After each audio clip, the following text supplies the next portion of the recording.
Welcome to Points in the Podcast. I am Elias Schuster, joined by Matt Rooney.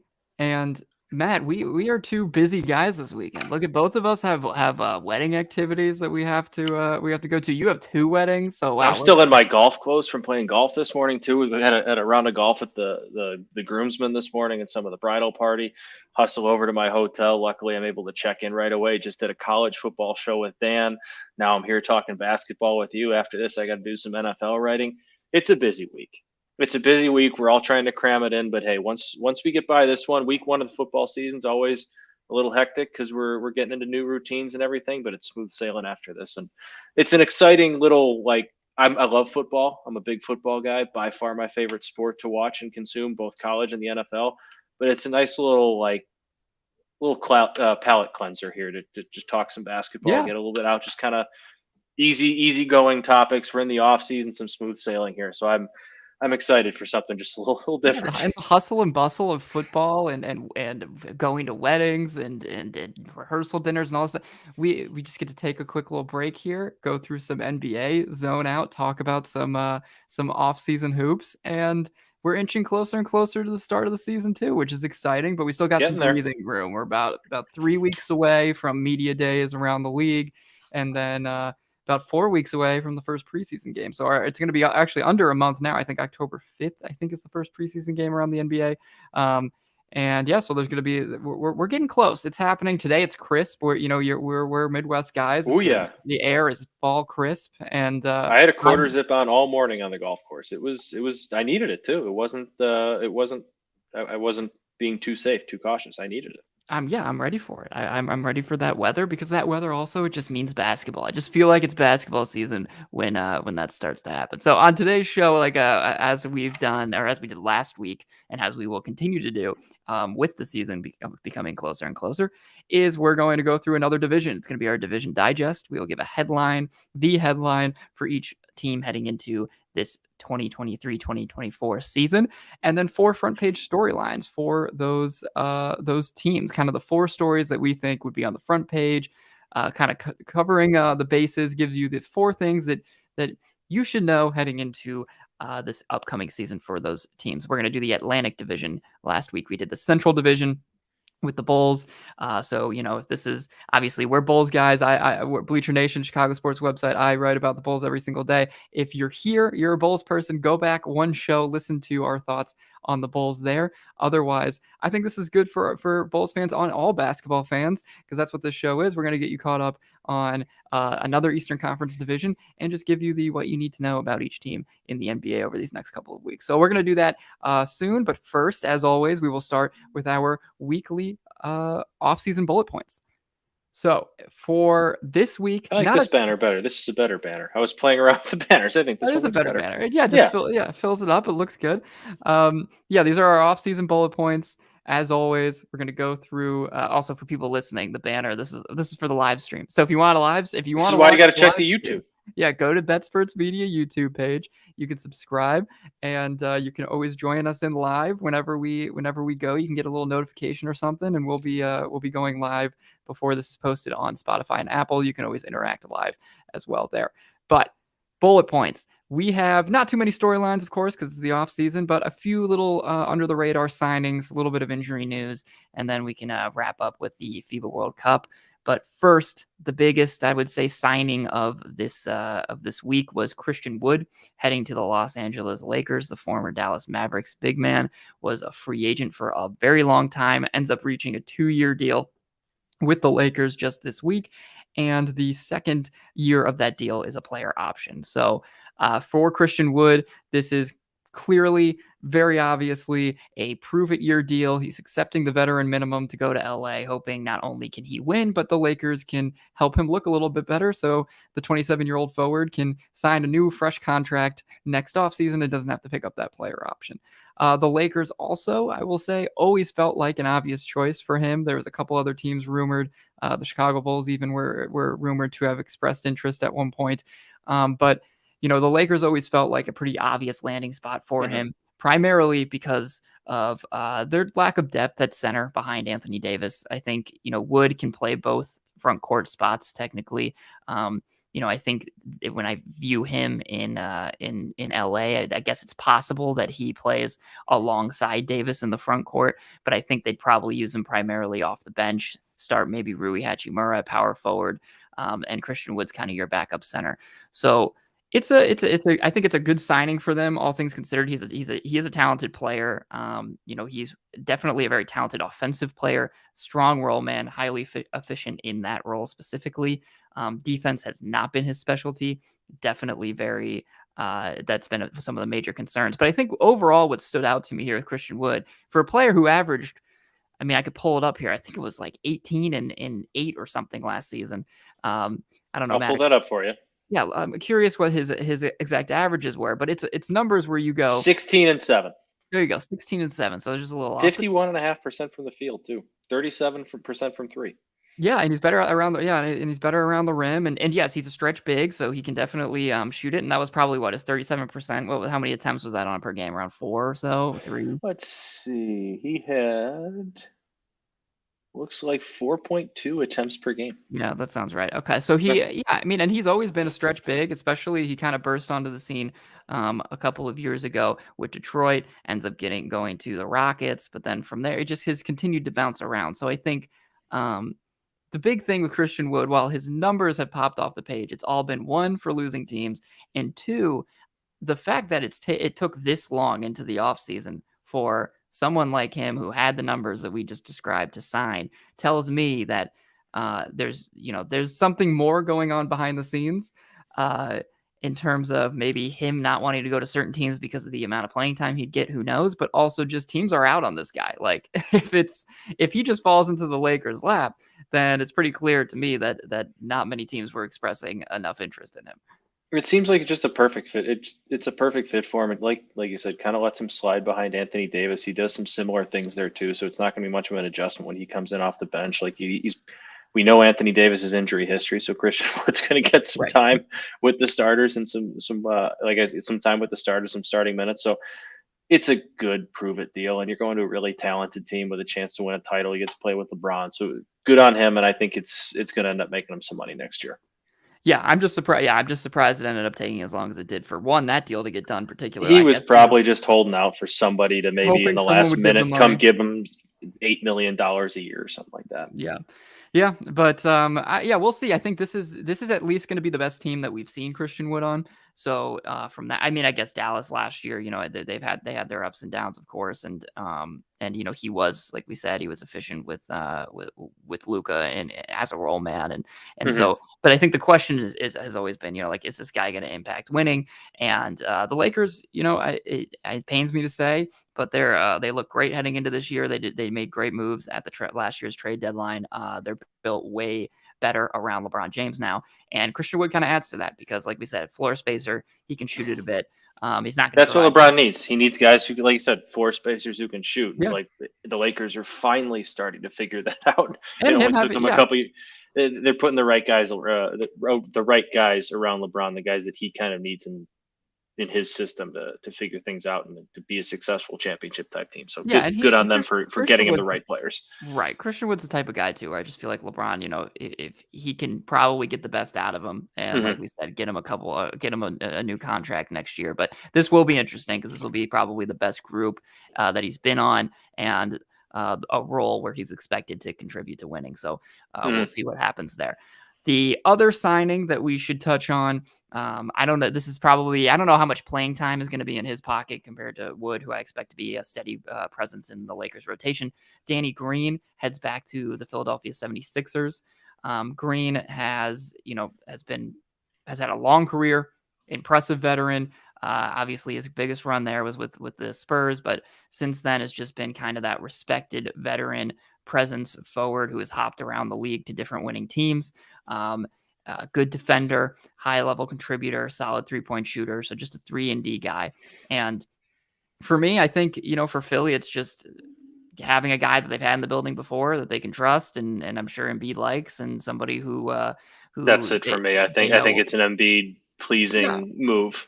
I'm sure. Yeah, I'm sure they probably have a good relationship, and he's a good locker room guy. At the end of the day, I don't know how much playing time he's going to get because he also what Danny Green, I think it was an ACL tear, whatever the specific injury was that he had Yeah, 2 years ago.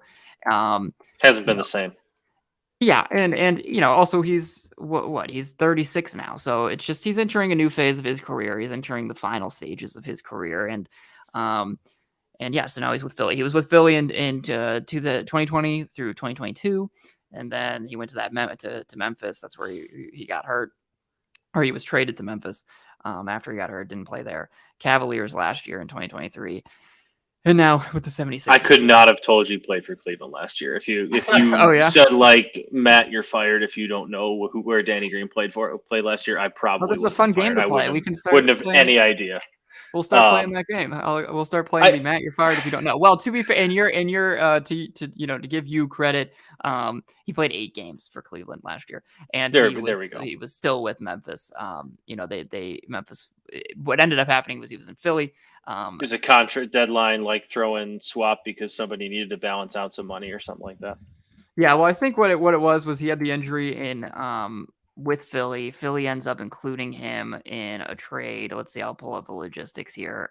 But yeah, he tore his ACL in Philly and his LCL, it says, and then ends up going to Memphis on draft night for as part of a deal. And that was part of the DeAnthony Melton trade for the Philadelphia 76ers. And he kind of didn't want to stick around in Memphis for whatever reason, I believe. And then they ended up dealing him to the Rockets. So, or not Rockets, sorry, to the Cavaliers. And that was part of a 3-team deal that involved the Rockets and whatever. So, but yeah, only 8 games there in Cleveland. I don't know how much playing time we should expect him to have with the 76ers. Maybe the familiarity aspect can get him on the floor a little bit more. Also, Philly's rotation is, I would say, pretty set, and they have a lot of the same guys as we've seen the past couple of years. But maybe they'll find a position for him to slide in there. Otherwise, though, good locker room presence, like we said. Embiid Exactly, that's trusts what it him. is. Yeah, and that's The the type of guy. Sixers need as many wise, veteran, calming presence voices in that Yeah, locker room as they can get. and So they just good need ad, some. good ad. They need somebody to smooth the waters and help them have a good season despite all the drama that they're having. And Danny Green, well respected guy, he can do that. Okay, other than the Danny Green situation, in injury news, speaking of torn ligaments, Trey Murphy on the New Orleans Pelicans, he ended up suffering a meniscus tear in his knee and is not expected to be ready for the start of the season, obviously. Um, the meniscus, injury isn't anything that should take him out for the entire year, I believe. But we've also seen in the past these things linger, and we just have to keep an eye on how his recovery goes. But overall, I mean, this is a guy that is super young, one of their kind of higher upside, I would say, young prospects in New Orleans. He's 23 years old, 6'8" forward, had a pretty strong year last season. I'm going to pull up his numbers exactly here, but he was definitely one I of think the. I got that in front of me. He had averaged 14 and a half, 3 rebounds, and shot 48% from the field, 40% from three, Yeah, 31 minutes a well, game. the So he did a 3-point little bit of shot, everything. right? Yeah, the 3-point shot has always been, a big part of his game. And then this year, moving up to 6.3 attempts, that's pretty creeping towards pretty high volume there. Yeah. And shooting 40% is incredible. I remember that he had a pretty killer game against the Bulls this year. And like Everyone you had a said, killer game against yeah, the Bulls this year. that's true. But like you said, 14.5 points. But I think the biggest leap that we saw right from him is the 3-point shooting was solid in his rookie campaign as well. He shot 38%, but being able to see him go from basically doubling his field goal attempts per game, and which yes, the double kind of happened with the 3-pointers, but he goes from shooting 39% from the field to just 48% from the field. So he was one of those guys, the sophomores this past season, that really stood out and took a leap. He's also 6'8", good or 6'8", 6'9" wing, kind of a swing man for them. So overall for the Pelicans, like it I would say to start the season, it's definitely a pretty big absence because he was a guy that was going to play a lot for them, and Hmm. especially around their nucleus and their core with Zion and Ingram and all these guys. Like, they want as many players who can stretch the floor as possible, and Murphy was one of the best at it. So hopefully he just can recover quickly and get back out there. Good for him because he's young, and a lot of times that helps. So he shouldn't be out, too long, but Yeah, it potentially. almost feels like the Pelicans got away with one. Like whenever you have a knee injury, you always fear the worst. It's nice that he's not going to miss a ton of time because that team, like we talked about with Zion a couple shows ago, like you never really know what you're going to get with him and how much you're going to get from him. So they need that young core if they want to be one of those teams that takes the next step in the West. I think they're one of the teams that we talked about as a team that can kind of go from outside of the playoffs to a team Yeah. that's even either in the Well, as play-in long or as even Zion better plays, than yeah. that. Like as long as they stay healthy and he plays enough, he's a big part of what they want to do. So if he's healthy and on the floor, they got a chance. So it's feels like they dodged a bullet. Yeah, I mean, definitely, and I think, but ESPN's Adrian Wojnarowski was also kind of reporting that maybe there's a route they go where he doesn't need surgery, and that would take even less time off his recovery if he's able to do so. But if they go the surgery route, then he's out for the first couple months of the season potentially, but he would at least return. This wouldn't be a season-ending thing. Yeah. So it'll if he can avoid surgery though, that would be pretty big because then I think we're talking about him being ready closer to the big, not I wouldn't say the beginning of the season because we're about But a month and a closer to half out. maybe missing a month. Yeah, right, exactly. Maybe only missing a month. So we'll keep an eye on what he's what they ended up deciding there with him. Okay, lastly, the FIBA World Cup has officially moved into the semifinals. So there's only 4 teams remaining, and I hope I want people to be paying attention to this. I realize like not many people are, but and again we've talked It's about it. just tough The with what games time are it's on. yeah, Like, I want to pay attention, and if it was like, no, I shouldn't say pay attention. Like, I'm still kind of keeping track of what's going on and like trying to follow the U.S. a little bit. But like, if the games were even close to relative, like yeah. if it was, if they were playing these games in the UK and it was like, Premier League starts where it's 8 o'clock in the morning, local. All right, cool, I'm up. But like, man, it's Well, the early. last 2 Team USA games were at least 7:30 starts, but yeah, Okay, didn't realize that. That's fine. and That I and can I do that. yeah, the one on the Friday should be 7:30 as well, and then I believe the championship game will be too. But the Okay. one before that, which will be, the other semifinal games at like 3:40 in the morning, so can't really blame anybody. But the Team USA, yeah, they've obviously advanced to the semifinals. They will be playing Germany, and the second semifinal game will be between Serbia and why am I just starting to blank? Lithuania? After they beat us? No, I just had it in No. front of me. Let me pull it up. I was hoping we get a revenge game opportunity there. No, Lithuania lost. Oh yeah, why am I okay? Well, I don't know why I'm blanking. It's Canada, obviously. So Oh yeah, yes, that's a so good. I hope we get a USA Canada. That would be a really fun matchup. That yes, Canadian team is so much fun. so that's the biggest. Yeah, that's definitely the biggest storyline going into this weekend. Is yes, it is technically possible for there to be a U.S. versus Canada finals.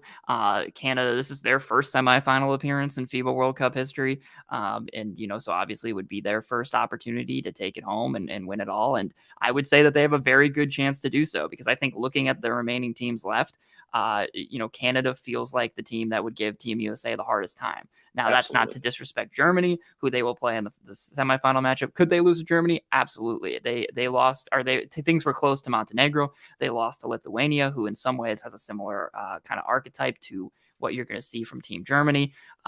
U.S. just struggles with size a little bit and physicality because they not only is this current NBA, they're not used to some of that physical international play, but the size and the rebounding was a concern that I remember saying on this podcast when we first talked about the FIBA World Cup roster and things like that. It's just I was concerned about the lack of traditional size. Yes, they have Walker Kessler, who is a 7-footer, the Jazz center, but they never play him. He's not out there. They play Jaren Jackson Jr. primarily.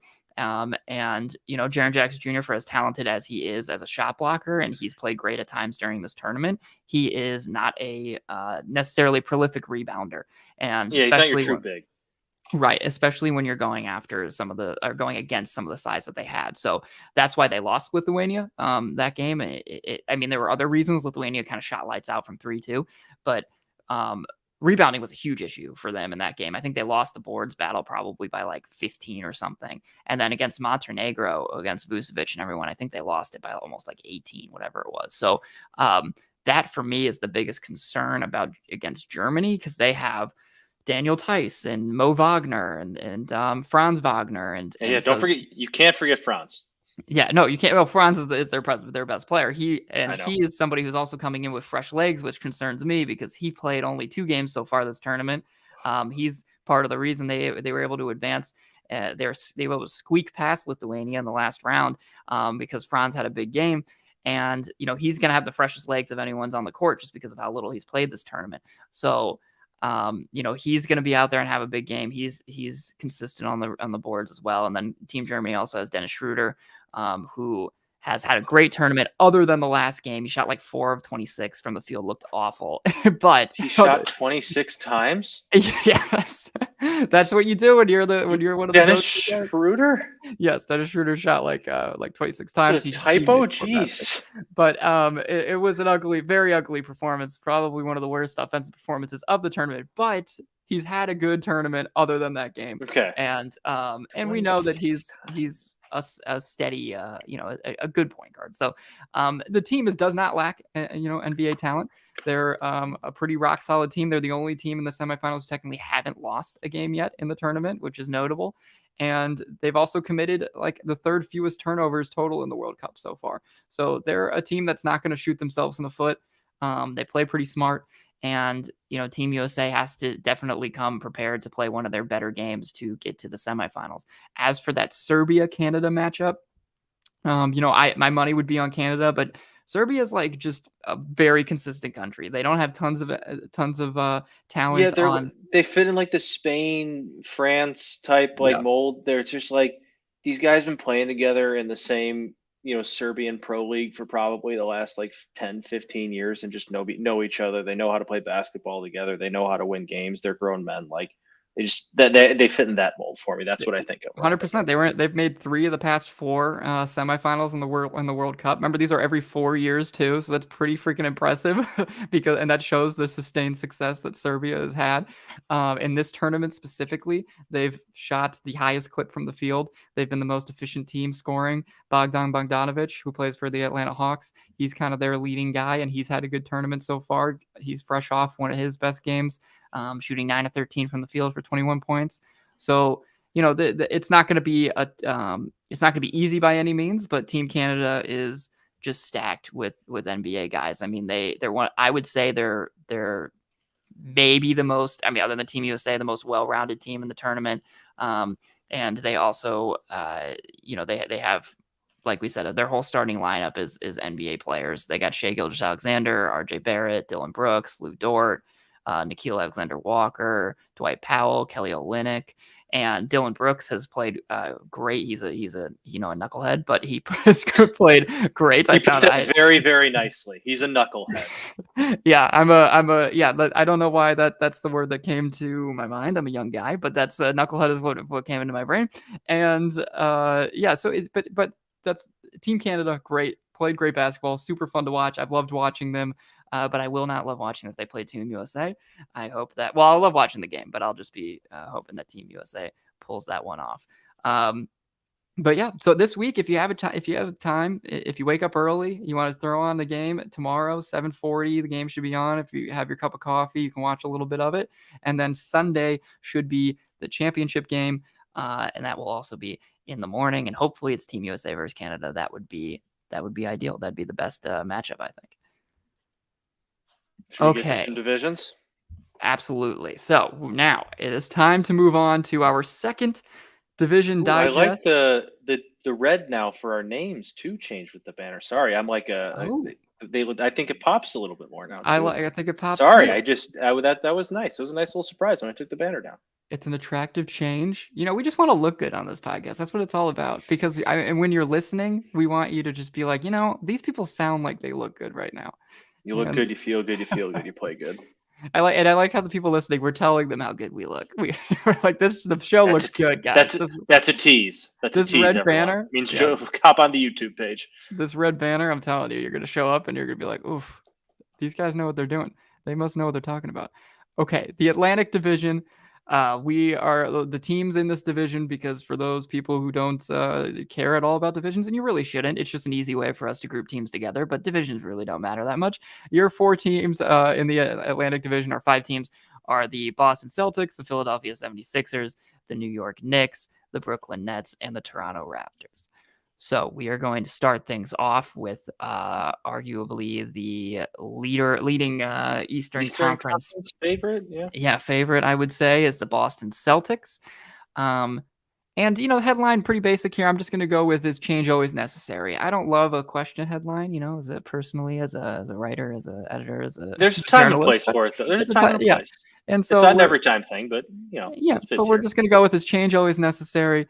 And we're going to start with front and center on this front page. I would say the biggest storyline that we need to follow heading into this year out of our four front page storylines are the just breaking through that ceiling. I think for me, what I mean by that is this is a group that has been to how many Eastern Conference Finals has it been? Seven. They've been to five of the last seven Eastern Conference Finals. They've only made one NBA Finals during that stretch. They lost to the Golden State Warriors, obviously, in pretty unimpressive fashion during that finals run. It wasn't fun for the Warriors, wasn't a necessarily great look for the Celtics. Tatum struggled a lot during that final series. So, they're built around an extremely young core. We've talked about the Celtics a lot on this podcast in the past. Tatum and Brown are a They're great my prove it nucleus. team. Yeah, they're your prove it team. And the reason that they have to prove it is because I think exactly what we're talking about here with the storyline is they've been kind of the epitome of success in the East in a lot of ways over the past half decade.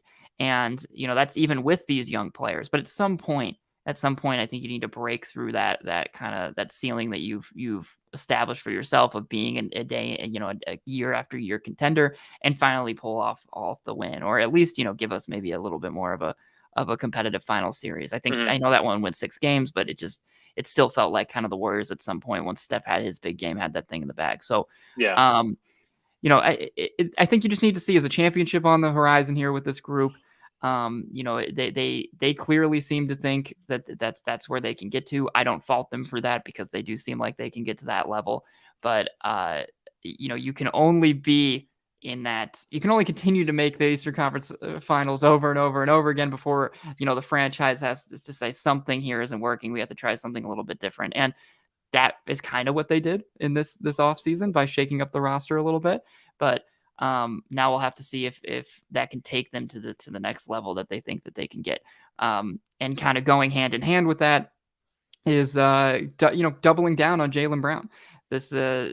While they've made some changes, they also made sure to keep their kind of So core much money. intact. Yeah, they ended up paying him 5 years, $303.7 million contract, making him the richest man in NBA history. Not only have there been major questions about, I think, whether he's truly happy in Boston, but there have been some questions about his fit with Tatum long term. I think some of those fears are a little bit silly, but it's just, I think, yeah, there's just been some questions about whether or not that two high caliber wings in today's NBA seems like a great idea, but I think that you can see a little bit of that your turn, my turn stuff come into play at times with them. And but yeah, the money's huge, right? We're talking about major money. He needs to. We've talked about this in the past too. He needs to continue to prove that he can kind of get better and better, and he hasn't necessarily plateaued. For me, that's improved ball handling. That's returning to kind of an all defensive level, which he's been in the past. And now, anytime there's bad stuff going down for this Boston team, eyes are going to fall on Jaylen Brown because he's making Yeah. the most money Pressure's on going the to fall team. on his shoulders there, especially with that fan base. Exactly. Yeah. So, just a big storyline heading into this year, obviously, and making sure that he can continue to be the kind of piece that they need. And if the team does struggle with, the changes the kind of slight changes they've made in their core, are there immediate question marks about his future with the team? Would they try to look to trade him? What kind of happens with that? So that'll be something to keep an eye on. Speaking of the changes that they've made, Kristaps Porzingis, this would be our third front page storyline. Do we have a foot update on him yet? Is he doing all right with that plantar fasciitis? I have not seen a foot update. I don't know, Means he'll be but fine. yeah, he should be. I'm assuming he'll be fine by the start of the season. But yeah, it's like we said, big men feet always concerning. You never like to see it, It's never a good especially sign. right after you extend a guy, trade for him, extend him 2 years, get rid of a defensive player of the year for him. That's, you don't like to see that right away. I'm sure that makes Boston fans a little bit uneasy in the tummy. I had some hot chicken sandwiches last night, and they were great, but they've made me uneasy in the tummy. And today that's made me that's probably similar to how the Boston Celtics are feeling when they saw the plantar fasciitis news for Porzingis. There But we go. yeah, overall, I think it's obvious why that one's one of the big storylines. You get rid of, you change your roster a bit. You get rid of Marcus Smart. You let Grant Williams walk, which I think is also pretty notable for this Boston team. He was a young guy that they were able to kind of develop into a pretty rock solid rotation player for them. And you commit multiple years to Kristaps Porzingis, which, to his credit, had a great year last year. He also played his most games since his second season in the league. So you're hoping that's the new kind of that's the new bar for him, that he can at least reach like 65 games each season. I think he fits into how they want to play defensively pretty decently. He's Porzingis, obviously good shot blocker. He also can space the floor to clear the lane for Jaylen Brown and Tatum. So I think the fit's fine, and I think that it should be it should be a good addition for them. But it's just a big change, and he's also someone who he's going to need the ball in his hands and get his shots off. So we'll see how that goes, and whether or not he can stay healthy. Because if he can't stay healthy, then that's going to be a big problem for Boston. I mean, you talked about the change too, and I'm sure you're getting to it, but like part of that change is Marcus Smart being on the way out and Kristaps Porzingis being on the way in, and Marcus Smart had, controversial might not be the right word. He had some highs and lows. We'll put it at that point, Yeah, and he did. Yeah, sometimes those lows were pretty low. But like, he was kind of like the heart and soul of that team, a little bit like the heartbeat. And they're gonna miss some of that energy, and that's gonna like Kristaps Porzingis is a nice player, but he's not bringing the energy like Marcus Smart is. no, They're gonna have to find a way to replace that, because that's a real thing that was a big factor for them over the last few years, especially in their playoff runs. yeah, no, and that's and I really don't need to say that much more, because that's our fourth storyline, is making up for Marcus Smart's absence. Like you said, you can't. I know Derek White is good. Derek White's a good defensive player. Better, probably more consistent on offense than Marcus Smart was. He's more reliable night to night on that end of the floor than Smart could be. And I think that they have, that's why they felt comfortable letting Marcus Smart go, because they have a good option in Derek White right there. But at the same time, Smart was a defensive player of the year. I didn't necessarily agree with when he got it that year, but he was a defensive player of the year. Yeah, he still got it. He is still, there's no denying he's been a remarkable defensive player. Yes, he's had his ups and downs at times. Yes, he can kind of make some brash decisions on the offensive end at times, but we're talking about a player who was with Boston forever, with them through all of these Eastern Conference Finals trips that they went on. He was always the one that, seemed like he'd be the one to speak in the locker room. He would be the in-your-face mentality. And I brought this up just a minute ago, but also couple that with getting rid of Grant Williams, who, say what you will about Grant Williams, but he was the one getting in Jimmy Butler's face during the playoffs, which, yeah, was a little silly, and Butler went off. Yeah, but like, you still need that attitude. You still need that person, like, come playoff time, especially in like Boston, where I feel like the fan base too at home like feeds off that like kind of blue collar, like tough guy mentality, and like he was that for them. And I feel like they're gonna miss his off the court stuff as much as they're gonna miss him on. Or not. I should say intangibles, not necessarily off the court his stuff. intangible. No, that's a good way to put it, definitely. And I think that that's why look at a team like the Chicago Bulls. They went and they added Patrick Beverley midseason. Why? Because they lacked that like in your face tough guy. You can become complacent at times. That's a thing. And even a head coach like Joe Mazzulla, he's not the in your face type. And my dog's barking. Why? Winnie. Even Joe Mazzulla, who he's not the in your face coach like Ime Udoka was. So I do have fears about this Boston team becoming kind of complacent. The good news is you can oftentimes add, like we said, that Patrick Beverley type to your team midseason. There's kind of those gritty guys you can easily trade for and acquire, but they let two of the higher end good, and also who just were good players. Like sometimes those like in your face guys are veterans who aren't great players anymore. Like Marcus Smart is still a totally serviceable starter and, Yeah. role player. Same as Grant Williams. If anything, he's super young and he's kind of rising up that ranks. I think he's going to be great for the Mavericks because he's going to bring that attitude.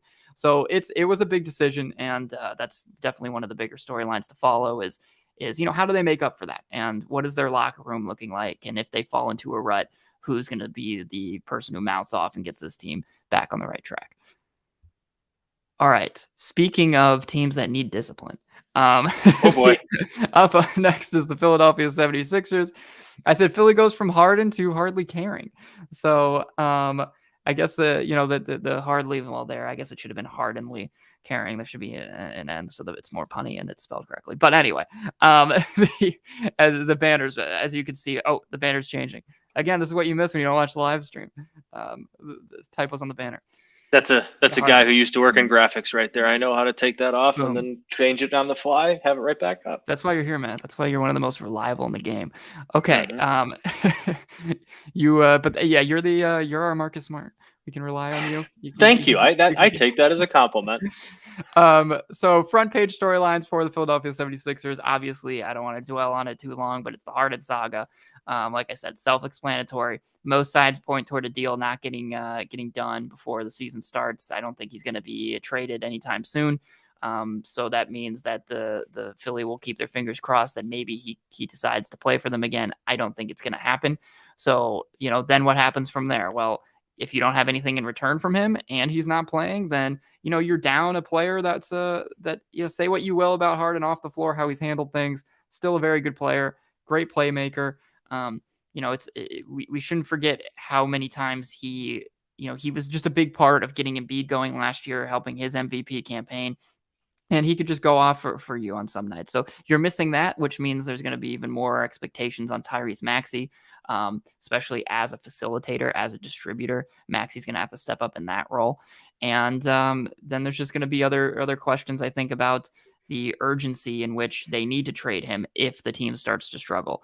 If they are starting the year slow, do we see a Harden deal? Do we see them just accept the kind of, here's some role players for Harden? Hey, we need somebody now. Yeah, we can't afford to wait. Just so you can fill the void. So that's something to watch. But otherwise, the Harden thing's self-explanatory. We all know that it needs to come to a resolution, and it will continue to hang on this team kind of like a wet blanket until something's done with it. Okay, speaking of that whole situation, I just kind of brought it up already. I think the second front page storyline for this team, Tyrese Maxey. Great player. He's been rising every single year of his career, improving every single year of his career. He's fresh off shooting 43.4% from downtown on basically a little over 6 attempts per game. You're going to want to see him create a little bit more, like I said, especially if Harden's not there. He's going to have to be a little bit more of that distributor type. That's not the role he had to play at all last year, really. And if he can do that, though, and he can continue to score, especially now that Harden's gone, there's going to be more room for him to get his own shots off and, for him to chuck up even more threes. When you shoot nearly 43% from three or over 43% from you can take a few more. It's okay. You can try that. That's you go from 6 to take 9, my friend. If you go join guys like Fred VanVleet, these other, high volume shooters who are just chucking them up, just go for it if you're shooting 43.4% from the field. So shots are going to be open with no James Harden there. And Tyrese Maxey is going to have to be the guy to take on some of those. And I would expect I think an all-star, nod could be on the table for him this year if Philly's maintaining their top 4 status. His usage rating is going to skyrocket, and I would keep an eye on him potentially being an all-star this year, just because. Yeah, I think it's up to him to he can take the next step, and it's all there in front of him. I feel like that's almost a silver lining from this Harden stuff. It is going to give him the opportunity to, like you said, be more of a player in that offense, get more shots up, kind of get his. And I think he's more than ready to take that next step. I mean, he showed flashes at times last year when Harden and Embiid were hurt, and he was kind of the go-to guy. I'm excited to see him in that role for a first season because I very much been with you. I think he could absolutely be an all-star this year. Yeah, I think that's why they're so comfortable probably letting Harden go too, just because they're like, we don't need. It's all right, that's fine. Yeah, we don't need to overpay you because we have a rising young star in Tyrese Maxey who we want to make sure that we have the money to keep around. So going next, third storyline here, you got to throw Embiid in there somehow. But for me, it's not just about Embiid and being following up his MVP campaign. I think he'll continue to play at a high level as long as he's healthy. Usually these guys, like whether it's Jokic, Giannis, and B, these guys should all be in the MVP conversation for the next couple of years moving forward. But for me, I think it's more about who's setting up Embiid now with, Harden all but gone, basically. He assisted Embiid on 244 of shots last year, which was the most by any player to a single teammate in the last 6 seasons. That stat came from John Schumann on NBA.com. So to read that again, 244 assists to Embiid were the most to a teammate of any teammate since the in the last 6 seasons. So That's pretty good. Yeah, that's pretty good. And it's 80 more. Let me see. What do you specify here? And 89 more than any other player that had a single teammate. Okay, yeah, and it was 89 more than any other player to a teammate last year. But overall, like we said, you're going from having a perfect guy to set up Embiid, a really gifted high-end playmaker, and now Embiid doesn't necessarily have that, and maybe that's somebody that they go looking for if there becomes some struggles down the road. Like I said, maybe Maxey helps out in that category. They have some other options as well that they can try to turn to, but Embiid is yes, he can create his own shot, obviously, but you want someone there who can get him the ball in the right spots, and that's how talented he is. Because as long as you get him the ball in his spot, he's going to be able to make his basket. So, seeing if the 76ers can still manage to do that with Harden gone will be a big thing to watch. And lastly, this might be considered the big, other than Harden. This is probably considered the biggest storyline. This is the 4th front page storyline for me. It's Nick Nurse. I don't think the coaching changes because the roster is solid will make any significant change in their ceiling for me right now. I think we'll have to wait to see what they get from the Harden trade and all that stuff. But Nick Nurse is rock solid head coach hire. Obviously, there's always been the jokes about Doc Rivers' playoff resume. Nurse has been totally solid in the playoffs recently. He's an offensive-minded guy, so I'm excited to kind of see what his changes are to the team's offensive structure. And I keep saying a bit, but especially with Harden gone, how are they going to adjust? And then also, Nurse is a talented player development guy, I would say. That's always been the Toronto Raptors thing. They've always been able to find kind of diamonds in the rough. A big part of that was Nick Nurse finding how to put them in the right position to succeed. And the 76ers have some guys that I think are fun young guys. That they played mainly. I think I saw a stat somewhere that was like they played the most, or they played the fewest. They saw the fewest minutes from guys who are like first, second year players. So they have some interesting young talent. Jaden Springer, Paul Reed, some guys on their roster that they can get more minutes from. So I'm excited to see if Nurse can kind of get a little bit more from those guys. Paul Reed especially, I like his game a lot, and I think Nurse just seems like a good fit. Doc just kind of does what Doc does, and that was he had 2 stars, and we're just going to run them into the ground and play those two. They play the 2-man game with them to death and see what happens. And that's obviously didn't really get them much anywhere. There didn't seem to be a whole lot of player development around those two, or much interest in player development around those two, or adding a couple veterans like PJ Tucker that he knows. I think this Nick Nurse move is going to be good for him. I think he's a really good head coach. Obviously, he got the most out of those Raptors teams, took one of them to a title, obviously, with the help of Kawhi. I think that's a nice, stable voice in that locker room who's also a very good head coach. Yeah, and the last thing I'll say is I think Nurse having the experience with making Fred VanVleet into the player he was will be a good a good coach for Tyrese Maxey.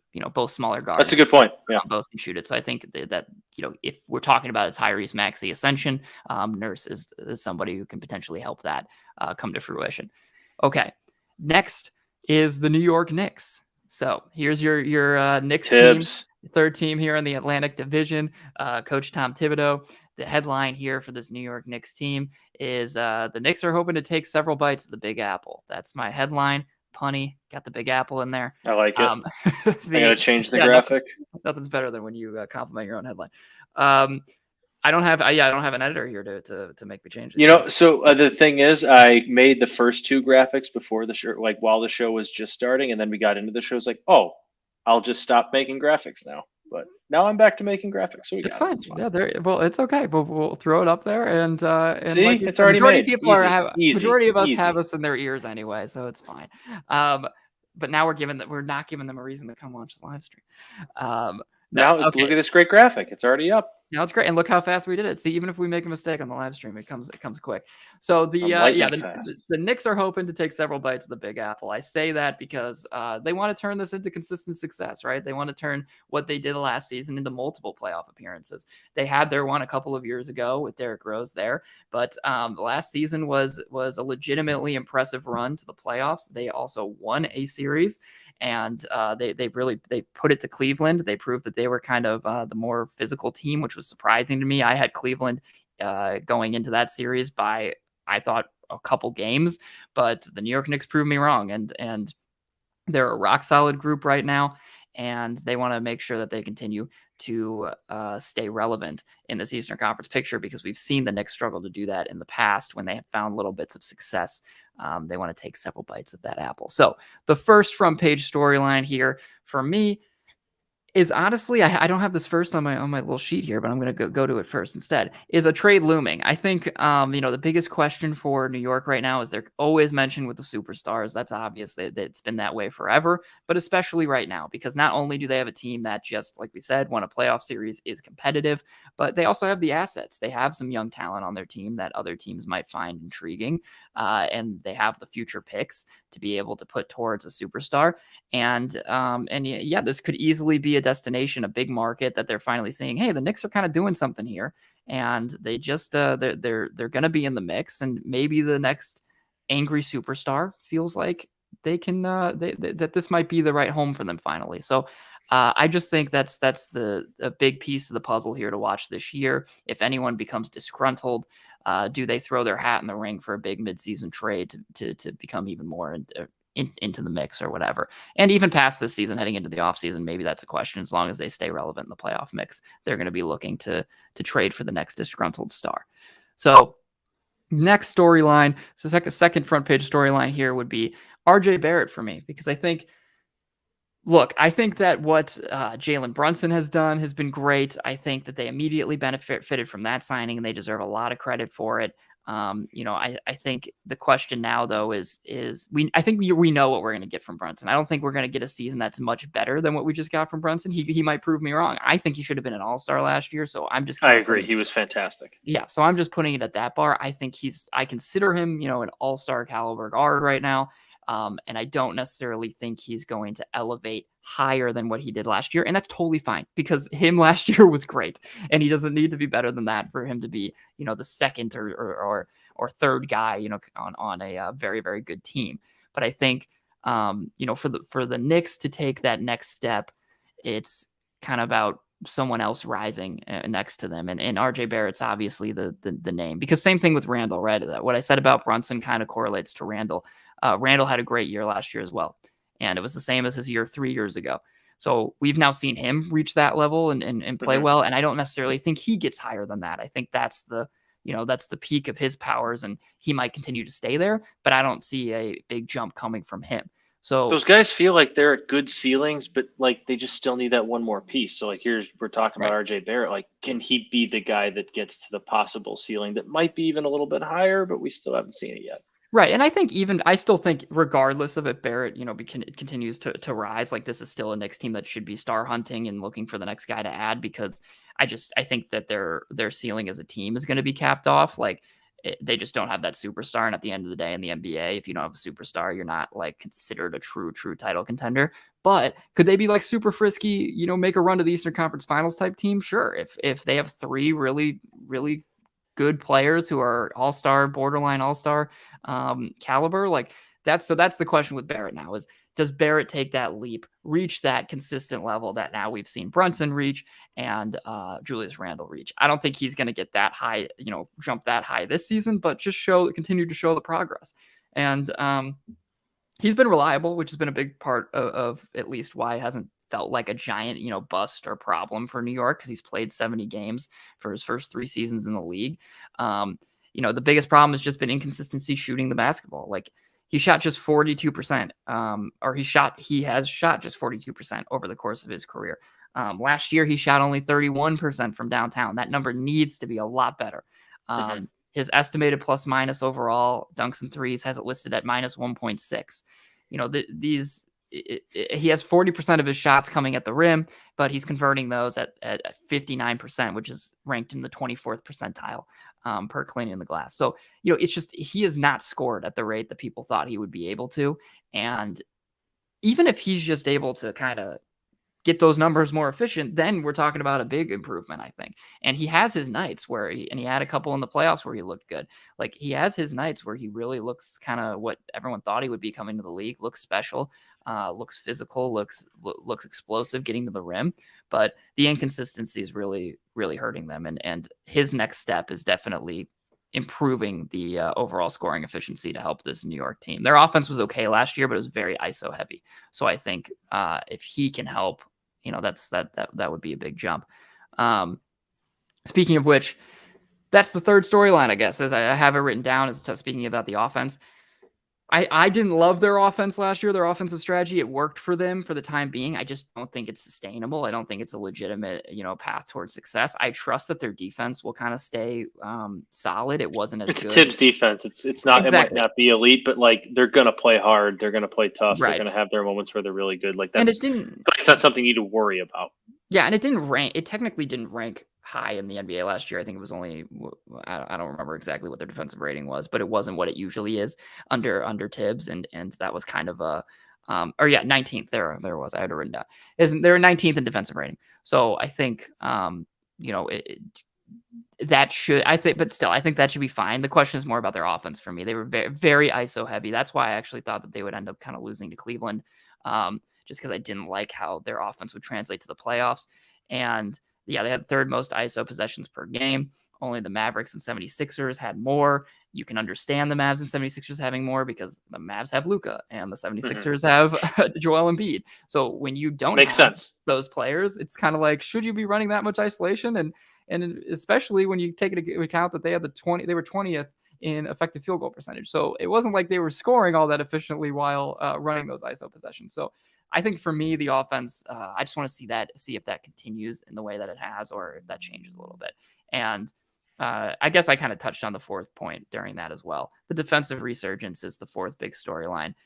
Do we see them move from 19th back into a top 10 squad where they know they can be, especially adding Dante DiVincenzo, adding Josh Hart this offseason to, above average defenders, guys who can help force turnovers. I would expect to see their defense trend back in the right direction. And if their offense stays steady and their defense improves, then overall they're just a better Knicks team. They should be. So that would be what to look out for. They were a fun team last year. Like they at the very least, they're a fun, like talented group. Like we said, like they don't have that elite star yet, but like Brunson's going to have nights where he's going to be that star and kind of carry you to a win. Or Julian Randle's going to have that, like have those nights. They're capable of beating anybody on a given night with the talent they have around them and the defense that Tibbs is capable of kind of cooking up. Yeah, oh, for sure. I think they're more than capable of it, and like I said, I think they're a hard out for anybody. It's just they don't have that ceiling of a contending team for me until I see someone take that superstar leap. Because when you're sharing the floor with a superstar, like who's matching them toe for toe. Some nights it feels like it could be Brunson. Some nights it feels like it could be Randall, but who is it consistent? The consistency's just not there. Yeah. Okay. Second to last team here in the Atlantic Division. Our headline for the Brooklyn Nets is once under the spotlight, the Nets are now behind it. So I say that because obviously this was a team with Kevin Durant, Kyrie Irving, James Harden. Spotlight was right on the Brooklyn Nets. And now for me, I think that they kind of what they prefer right now, honestly, is to move behind that spotlight. I think they're trying to figure things out, right? They're trying to build. I think they're cool with that. Yes, I think they don't want to be front and center. They have been filled they with the Hollywood drama for the past couple of years. To take a quote from Joakim Noah, they were very Hollywood. What he used to call the Miami Heat, that was the Brooklyn Nets team, but they were not as accomplished as Miami. They were just a bad blockbuster movie, basically. So I think big flop, big box office fumble. That's kind of what the Brooklyn Nets were. So I think now, for me, I think this is a team that's ready to move behind the spotlight for at least a season or so and just try to figure things out and see if they can, be a fine team, be competitive, but they have a new identity they're trying to establish. And part of that new identity is seeing what they have with Mikal Bridges. I think the first big storyline, front and center on this page, photo of Mikal Bridges, possibly in a Team USA jersey because he's been balling out over there. The question is it for real? Is this what they saw from him after they acquired him in the Kevin Durant trade offensively? Is that here to stay? Because he averaged 26 points per game when he arrived over his 27 games with the Brooklyn Nets. That was up from 17 points per game in Phoenix, which was still good. It's just, we saw his usage rating skyrocket and the points followed and the efficiency stayed the same. So 26.1 points per game.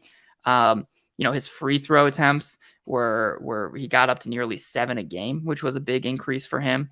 And I just think this season's all about seeing whether or not he's that, like, he performs like an all-star player that he did for those 27 games. And we know defensively it's there. He's an all-NBA defender.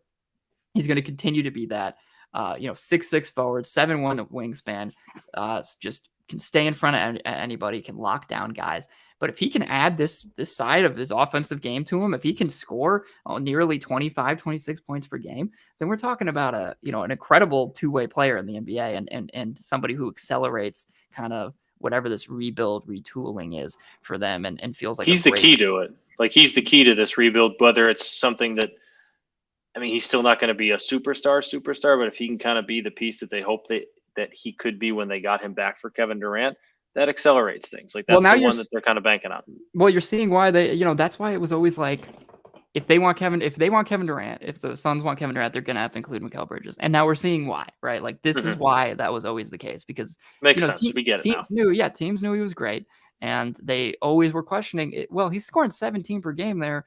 That's next to Booker, and what if we give him the keys? Like, what does he look like? So the Nets should be floored so far with what they've seen from him.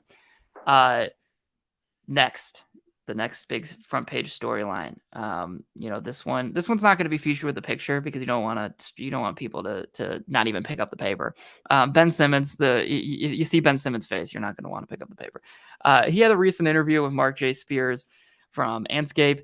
And, he just claimed that he's on the right path again, that he's returning to form. He's back to his old self. He said that he would have crushed the player that he was on the court last year. And look, we've talked about him on a couple shows ago. We talked about him a couple shows ago. And the big thing is just that his back, that was the problem. He had a back surgery and I don't want to discredit the guy. I don't want to bash on the guy. I have my thoughts. I don't need to share all of them. And we'll just see. Sorry about that. I had a knock on my hotel room door, and I was very intrigued just to see who it was. There was nobody there. So we're good. Oh, just a quick. We're back. Little knock and run. Yeah, knock and run. That's fine. Yeah, ding dong ditch, knock and run. Ben Simmons. That's what we're talking about, Matt. Don't worry. We're talking about Ben Simmons, who we all know we love. We've talked about Ben Simmons on this show before. Right, and that's what I was just saying. My thoughts on him, and how things have gone aren't really important. The question now is just, does he get it back on the floor? Does he play? If he's even 70 to 80% of what he used to be, then things change a lot for the Nets. This is a team that's probably in that fight for like the 6, 7, 8 seed type mix. I put them, towards the back end of the play-in tournament right now. It changes if he comes in and plays well. So I kind of think him being in Brooklyn too is like, it's puts him out of the spotlight a little bit. There's not much, there's no pressure on him to go be a superstar. Like, the expectations are so low. And like, it's almost like if he just plays a decent amount of basketball this year, people will be like, all right, positive sign for Ben Simmons and all that. So that's just, I feel bad for the guy. It's kind of been a funny story to keep track of because he's got a new injury it seems like every time he's supposed to come back. But hopefully this is the right just situation for him to be in, where he can just, out of the spotlight, low pressure, just go play basketball. Right. This team doesn't have high expectations. We're not going to ask you to go be Kevin Durant for us. Just go play basketball, do what you do well, and we'll be fine.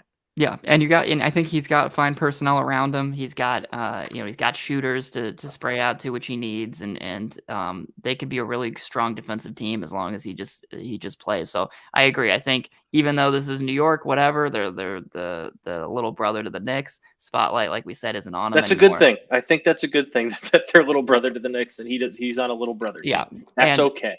if for a guy just trying to return to the court and get back into the groove of things, then this is a fine place to be. The last two front page storylines, the first one, rookies. I just think this, you can kind of say this for all teams, but I think for them, especially in this retooling phase that they're in, is important. They had 2 picks in the 20s of this draft. They end up taking Noah Clowney and Dariq Whitehead. Those are 2 guys that are kind of similar profiles in a lot of ways. They're both forwards, both have a lot of length. Both entering the league pretty raw, I would say. So the expectation kind of is that they need to work out a lot of kinks. So just curious to see their first year. Front office is probably curious to see, like, hey, can we just figure out if we have one piece here that can help us out as we move forward with this thing, and tying into that, the fourth storyline is just what direction are we going from here? Because I think that there's incentive to stay competitive and to win, because they do have picks going to Houston from the James Harden deal originally. Like they don't have their first rounders anymore, so they're like, tough. yeah, it's like tanking is not really going to help us. Doesn't do anything for us. Yeah, so we do want to just stay competitive, keep selling tickets, and build not from necessarily the floor up or the dirt up, but build from at least somewhat of a foundation. And they have that with Mikal Bridges and, like we said, if Ben Simmons and whatever. So just seeing if that's the direction they go, or if they say, okay, now that we do want to take even more of a step back a little bit and trade some of the vets that we have on this roster come the trade deadline, just to accumulate some more assets. That's what it will be interesting to keep an eye on.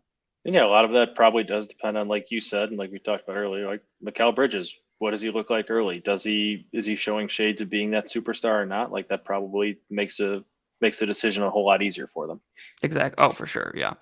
Okay, last team here in the Atlantic Division, we have the Toronto Raptors. So headline here for the Toronto Raptors: delaying the inevitable are rising from the ashes. So for Toronto, I think, this is a team that's been in a very similar direction. So this is the first major storyline on the front page. Maybe it's a feature story, but it's just, what's the direction of the franchise? Maybe we're getting some quotes from Masai Ujiri, who says he's trying to figure it out. He's a pretty honest guy. Like this is a team that's also similar to the Nets in some ways, like we just talked about. Like they just got to decide what their path is from here on out. And I think that for the Raptors, it's been similar, at least for Matt and I. We can kind of connect it to the Bulls in a lot of ways. They've had these players that have been there for a while, veterans, if you will. Some of them are still pretty young, but guys who have been there and they've been around the block. And you need to decide, like, okay, am I just a 500 team with these guys, or am I more than that? And I can turn this thing back around and be the type of contending team that we want to be. So, they doubled down on their core this summer. There were thoughts that they would trade Pascal Siakam, thoughts that they would try to cash in on OG Anunoby. They decided to stick with them. And, bold move. Yeah, it's a bold move. I think it is. And no one's denying that those are 2 good players, just like no one's going to deny that a Zach LaVine is a good player and a DeMar DeRozan is a good player.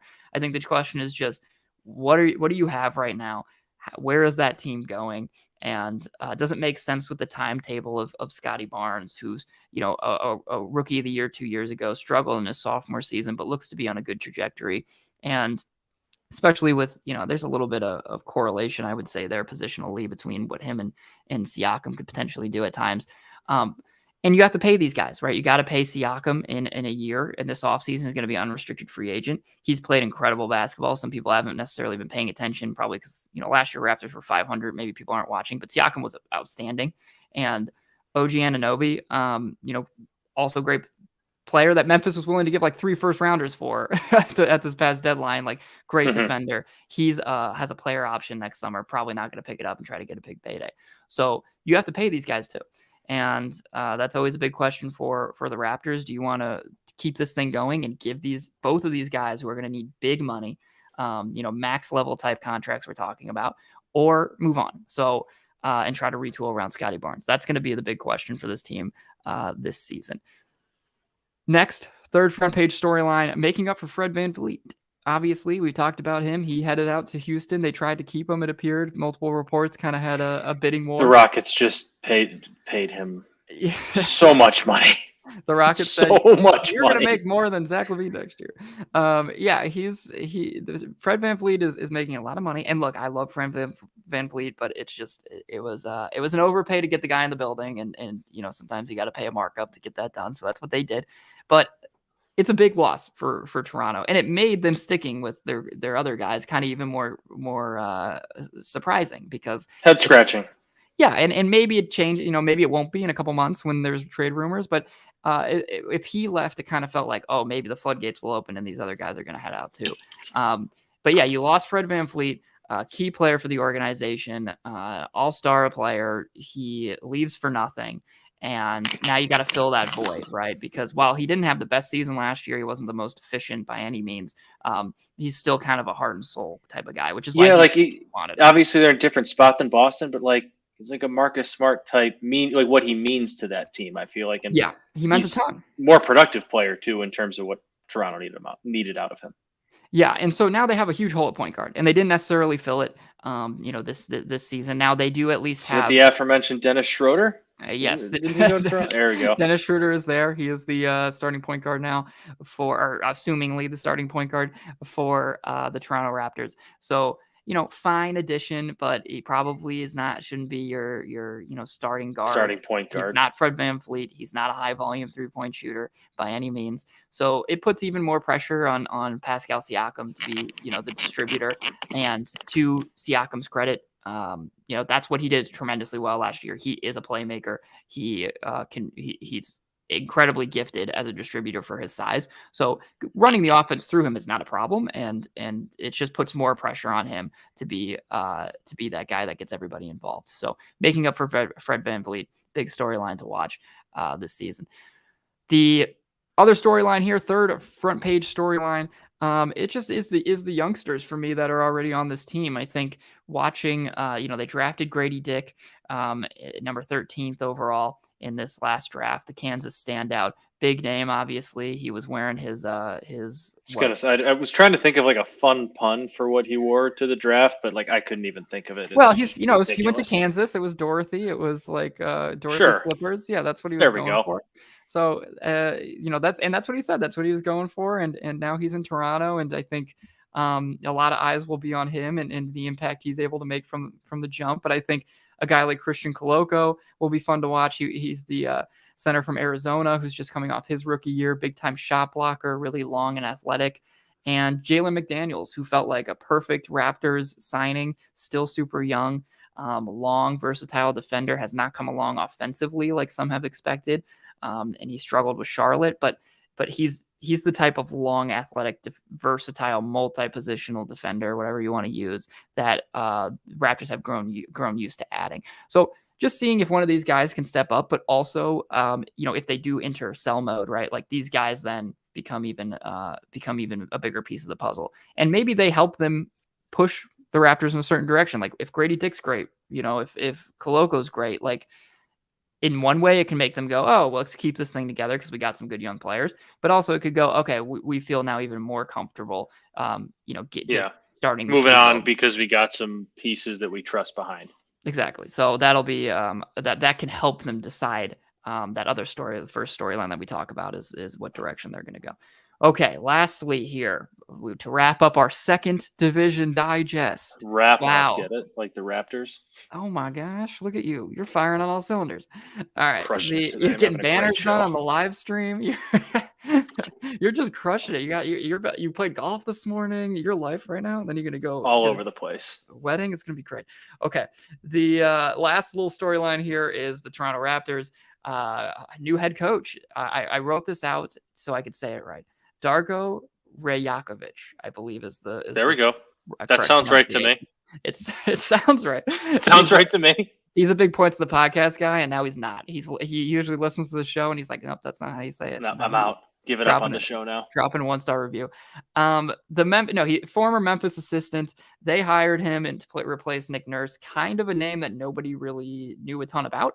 But here's the thing. I trust Masai Ujiri, one of the best front office minds out there, and so if he sees a great addition here, then I think Darko will be an interesting guy to keep an eye on this year. I just think also Darko, a little bit of background. He is somebody who, has an offensive background, worked with the Suns to kind of get their ball rolling when they burst onto the scene, and then was with the Grizzlies most recently, and we know how well he was able to help that offense blossom with Ja Morant and Desmond Bane. I So can't hear the name Darko and not think of Darko Milicic. I I just know. can't. It's been so long, and almost all the players from that draft are retired now or on the verge of it, and that's still all I can think about. I think about the same thing when I was Googling Darko's name earlier, so I could just have an interview to hear the pronunciation of it, so I could try to get it right. You type Darko into Google, and what's the first thing that comes up? Milicic. So it's yeah, you can't not think about it. I wish he was the head coach. That'd be fun. But yeah, the overall, just what were those Raptors' offensive identity going to be? They weren't necessarily all that bad on offense or anything last year, but like we said, Van Vliet's gone, and he's been used to kind of having more of a point guard in the past, and they don't have that. Like we said, it's going to be more on Pascal Siakam and some of their forwards to play that point forward role. So seeing what that offense looks like, and also maybe he influences what the front office does. If he goes in there, looks at this roster and says, this is not, like I don't see a world in which we're winning a lot of games with this squad, then that impacts what they're going to do. So that wraps it up. That's our last front page story for the Raptors. I know what the Raptors just confuse me, and I just don't get it. I don't get what they're going with. I know you had some nice justifications for why they might be taking a certain route, but it just like Fred VanVleet's gone. That kind of should have been the death. Like, just pull this core isn't going anywhere. The Bulls core isn't going anywhere either, but there's at least a little bit more like of a glimmer of hope, maybe, because they I don't know. still It's kind of. hard. I don't feel know. like I don't think the Bulls should be doing what they're doing either, but right, I guess one more year. But I don't know. I feel like moving on from Siakam when his value was probably peaking was a better idea. And now I feel like they're going to hang on to him for too long. And then they're not going to get enough back for him. And that's going to set back the rebuild even more. Like, they probably should have traded Van Vliet at the deadline, got what they could have for him. It just seems like while they're a very well-run organization, there's a little bit of stubbornness that this core can still get the job done, when I think everybody just kind of knows like the ceiling isn't there. Or yes, and I agree with you. Or what I always say, and I say this about the Bulls and stuff too, is okay, if you're going to try to commit to this kind of team, or this continued win now mindset, then like you have to be even more aggressive in adding talent around these guys. Yeah, like that's there. Yeah, to pick a lane. Yeah, so I just think that's the biggest thing for me, and I agree with you. I think that they, especially with like, the only reason I could see them keeping this thing going a little bit is like no one's denying that Anunoby's a great player and Siakam's a great player, but like you have to continue adding pieces then to win now with them, instead of being like, what are we? I'm just gonna like, let's keep them and see what they can do and see if they get. It's like we know what they are, and like they're not gonna necessarily. I mean, Anunoby could still improve, but I think Siakam is what he is, and that's an All NBA caliber player. So that's just the big question mark now is for them. I think it's if you're gonna do this, then you got to be more aggressive. And like when Fred VanVleet leaves, always a mouthful, then you got to go be more proactive about adding a point guard and yeah. So I don't know. The good thing for both depressed Bulls fans, depressed Raptors fans, or concerned, I guess if you want to use that word, is a decision has to come soon. Like you're going to know what the future looks like soon, right? Because guys have to get paid. DeMar DeRozan for the Bulls has to get paid. And two guys, Anunoby and Siakam, are going to have to get paid. And so that's going to tell you all you need to know. If they pay them, then you know that you're, in a couple more years of this stuff. But if that continues to prolong and trade rumors creep up, then maybe things change.